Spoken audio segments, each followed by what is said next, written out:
नमस्कार दोस्तों, आइए आज का आपका टॉपिक इसको स्टडी करते हैं। यह है आपका द राइज ऑफ हिटलर। ये टॉपिक है क्लास 9th हिस्ट्री और टॉपिक है आपका birth of the Weimar Republic, यानी कि वाइमर गणराज्य का जन्म। फटाफट से हम पहला पैराग्राफ देखेंगे। आइए इसको पहले इंग्लिश में रीडिंग कर लेते हैं। Germany, a powerful empire in the early years of the 20th century, fought the First World War 1914 to 1918 alongside the Austrian Empire and against the Allies. England, France and Russia all joined the war enthusiastically, hoping to gain from a quick victory. Little did they realize that the war would stretch on, eventually draining Europe of all its resources. Germany made initial gains by occupying France and Belgium. However, the Allies, strengthened by the US entry in 1917, won, defeating Germany and the Central Power in November 1918. आइए हिंदी में इसका meaning देख लेते हैं। देखिए, Germany क्या है, 20th century के पहले पहले एक पावरफुल एम्पायर हुआ करता था, है ना। और उसने ऑस्ट्रिया के साथ मिल करके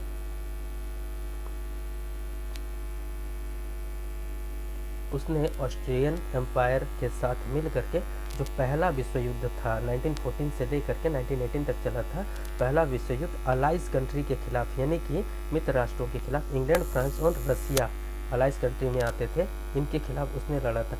सभी लोगों ने क्या है, इस युद्ध में इस जोश के साथ भाग लिया था कि क्या होगा कि ये बहुत जल्दी ख़त्म हो जाएगा और हमें फ़ायदा होगा। सभी ने इसी लालच में इस युद्ध में भाग लिया था कि बहुत जल्दी इस युद्ध को ख़त्म कर देंगे और हर किसी को इसमें फ़ायदा होगा। लेकिन हुआ उल्टा। लोगों को ये लग रहा था कि ये युद्ध बहुत जल्दी ख़त्म हो जाएगा, लेकिन धीरे धीरे ये युद्ध लंबा खिंच गया और युद्ध खिंचने की वजह से क्या हुआ, इस युद्ध में यूरोप के सारे रिसोर्सेस बर्बाद हो गए। इसने सारे रिसोर्सेस को निचोड़ करके रख दिया। शुरू में जर्मनी क्या था, इस युद्ध में उसने फ्रांस और बेल्जियम पर कब्जा करके शुरुआती बढ़त बढ़ा दी। लेकिन दुर्भाग्य की बात क्या रही कि 1917 में यूएस ने अलाइज के साथ एंट्री मार दी, यानी कि उस युद्ध में अलाइज कंट्री जो थे आपके सामने देखिए, इंग्लैंड, फ्रांस और रशिया, इनके साथ US, United state of America जिसे हम कहते हैं, 1917 में इसने यूएस को ज्वाइन कर लिया, इसने अलाइज को ज्वाइन कर लिया यूएस ने, जिसके वजह से उनका पलड़ा भारी हो गया और इन लोगों ने मिल करके एक्सिस कंट्री जो थे, एक्सिस कंट्री में जर्मनी भी था, उन्हें जो है एक्सिस कंट्री जिसे हम सेंट्रल पावर भी कहते हैं, इन्हें क्या है हरा दिया और जर्मनी की भी हार नवंबर 1918 में हो गई। आइए देखते हैं फटाफट से दूसरा paragraph. The defeat of Imperial Germany and the abdication of Emperor gave an opportunity to parliamentary parties to recast German polity. A national assembly met at Weimar and established a democratic constitution with a federal structure. Deputies were now elected to the German parliament or Reichstag on the basis of equal and universal votes that cast by adults and including women. देखिए क्या है, imperial Germany के हार के बाद, यानी कि साम्राज्यवादी जर्मनी के हार के बाद और उसका जो एम्परर था उसके पद त्याग देने के बाद वहाँ की जितनी भी पार्लियामेंट्री पार्टीज थी, उन्हें जर्मन की राजनीति को फिर से बसाने का एक नया मौका मिल गया। इसके लिए उन्होंने क्या किया, वाइमर में एक नया नेशनल असेंबली स्थापित किया और एक लोकतांत्रिक संविधान का एक फेडरल स्ट्रक्चर तैयार किया, यानी कि एक लोकतांत्रिक संविधान के साथ ही वहाँ पर उन्होंने एक संघीय संरचना की, है ना। आगे चलिए क्या चीज़ है देखते हैं। अब वहाँ के तो वो जो उन्होंने एक फेडरल स्ट्रक्चर जो बनाया था और डेमोक्रेटिक जो कॉन्स्टिट्यूशन के हिसाब से जो अपना फेडरल स्ट्रक्चर बनाया था, उसके जो भी अधिकारी चुने जाते थे, डेपुटीज जिसे हम कहते हैं, वो जो डेपुटीज चुने जाते थे वो महिला और पुरुषों के मतदान से, उनके वोट के थ्रू चुने जाते थे। और उस समय क्या था कि महिला और पुरुषों को बराबर का, यानी कि सभी एडल्ट्स को बराबर का वोटिंग राइट उनको था उस समय में, ठीक है। एक चीज़ आपको बताते हैं, देखिए जो जर्मन पार्लियामेंट थी उस समय, जिसे फेडरल स्ट्रक्चर के तहत बनाया गया था, उस पार्लियामेंट को रिस्टैग भी बोला जाता है, ठीक है। तो आपको याद रखना होगा, अलग अलग देशों के पार्लियामेंट का अलग अलग नाम होता है। जैसे भारत का पार्लियामेंट है तो हम संसद भवन कहते हैं, अमेरिका का पार्लियामेंट है उसको हम कांग्रेस कहते हैं, है ना। ऐसे ही जर्मनी का जो पार्लियामेंट है उसको हम रिस्टैग कहते हैं। तो रिस्टैग का जो भी चुनाव होता था, उसके जो सदस्य चुन करके आते थे, वो जो वाइमर में जो उन लोगों ने स्थापित की थी अपना, जो उन लोगों ने डेमोक्रेटिक कॉन्स्टिट्यूशन के हिसाब से नेशनल असेंबली को जो स्थापित किया था, उसके जो मेंबर्स थे वो महिला और पुरुषों के वोट के थ्रू आते थे। आइए आगे का पैराग्राफ देख लेते हैं। This Republic however was not received well bye its own people largely because of its terms. It was forced to accept Germany's defeat at the end of the First World War. The peace treaty at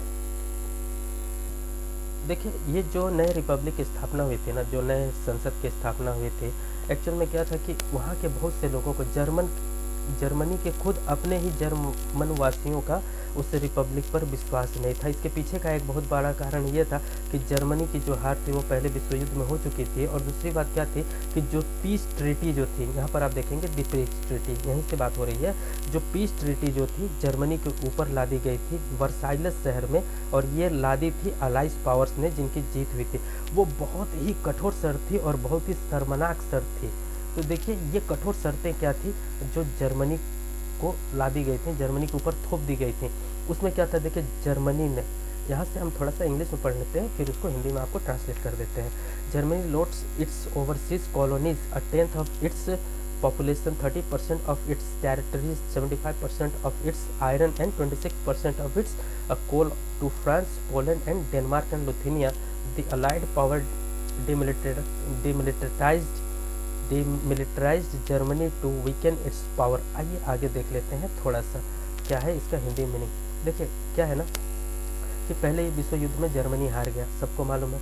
वर्साइलस एक शहर है, यहाँ पर Germany को मजबूरन क्या करना पड़ा, मित्र राष्ट्रों से संधि करने के लिए अपने आप को बचाने के लिए। इसकी संधियाँ इतनी कठोर थी कि जर्मनी के लिए बहुत शर्मनाक बात थी और उसको अपमान देने वाली बात थी। इस संधि के अंतर्गत क्या था, जर्मनी अपने सारे मतलब जितने भी उसके कॉलोनीज थे, जितने भी डिपेंडेंट्स थे, उनमें से 10% उसकी आबादी उसको खोनी पड़ी, 13% जो है कि अपना एरिया गंवाना पड़ा, 75% अपना लोहे का भंडार गंवाना पड़ा, 26% जो है उसको अपना कोयले का भंडार गंवाना पड़ा, और ये सब कुछ उसे मजबूरी में देना पड़ा, फ्रांस, पोलैंड, डेनमार्क और लुथुनिया के हवाले उसे सौंपना पड़ा। इसके अलावा क्या किया, जो अलाइड पावर थे उन्होंने जर्मनी को पूरी तरह से कमज़ोर करने के लिए उसको डीमिलिटराइज्ड कर दिया, उसकी सेना तक को तोड़ डाला, इन लोगों ने भंग कर दिया।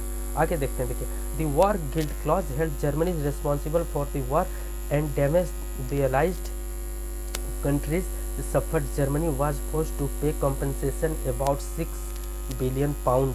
देखिए ये पाउंड का साइन है बेटा, सभी लोग आप इसको याद रखेंगे, ये पाउंड का साइन है, ठीक है। The allied आर्मीज also occupied the resources rich Rhineland for much of 1920s। आइए यहाँ तक की मीनिंग को हिंदी में देख लेते हैं। अब क्या था, देखिए क्या है, जर्मनी को ही युद्ध का दोषी माना गया, दी वॉर गिल्ट क्लॉज, इसका मतलब था युद्ध का दोषी मानना, है ना। जर्मनी को ही युद्ध का दोषी माना गया, उसे दोषी ठहराया गया, और उससे जो है युद्ध में हुए नुकसान के लिए, जितना भी युद्ध में नुकसान हुआ था, जान माल की क्षति हुई थी, बिल्डिंग टूटे थे, रोड टूटे थे, लोग घायल हुए थे या मरे थे, है ना, उसकी भरपाई करने के लिए जर्मनी के ऊपर ही 6 बिलियन पाउंड का कर्जा लादा गया। उसे बोला गया कि तुम यह कर्जा भरोगे, युद्ध में जो भी नुकसान हुआ है उसकी भरपाई आप करेंगे, और कुल मिला के 6 बिलियन पाउंड उसे देना था, ठीक है ना। तो इस तरह से जो अलाइड आर्मीज थे, इतना कुछ करने के बाद भी जो अलाइज्ड आर्मी थे, उन्होंने जर्मनी का एक बहुत ही महत्वपूर्ण एरिया है, वहाँ पर एक शहर है जिसका नाम है राइनलैंड, और ये राइनलैंड वाला एरिया जो है कि नेचुरल रिसोर्सेज से भरा हुआ एरिया है। इस एरिया को भी अलाइड आर्मी ने अपने कब्जे में ले लिया, और ये कब्जा उनका 1920 तक बना रहा, ठीक है।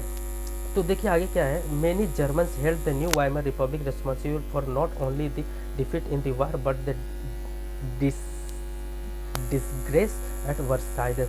तो बहुत से लोग जो थे, बहुत से जर्मन वासी जो है युद्ध के लिए सिर्फ वाइमर रिपब्लिक को दोषी ही नहीं मानते थे, मतलब सिर्फ वाइमर रिपब्लिक को सिर्फ युद्ध के लिए ही दोषी नहीं मानते थे, बल्कि वर्साइलस में जो शर्मनाक संधि हुई थी, जो अपमान करने वाली जो शर्तें उसे माननी पड़ी थी, उसके लिए भी वाइमर रिपब्लिक को ही दोषी ठहराया जा रहा था। ये जर्मन वाले खुद ऐसा सोच रहे थे कि वाइमर रिपब्लिक का ही देन है कि हम युद्ध में हारे, और वर्साइलस जैसी शर्मनाक शर्तें हमको मित्र राष्ट्रों के लिए माननी पड़ी। तो यहाँ तक रखते हैं आज का आपका टॉपिक। वीडियो पसंद आए तो लाइक कीजिए, शेयर कीजिए, सब्सक्राइब कीजिए। फिर हम मिलेंगे नेक्स्ट टॉपिक में, हम आपके लिए लेकर आएंगे the effect of the war. तब तक के लिए हमारे साथ जुड़े रहिए। नमस्कार।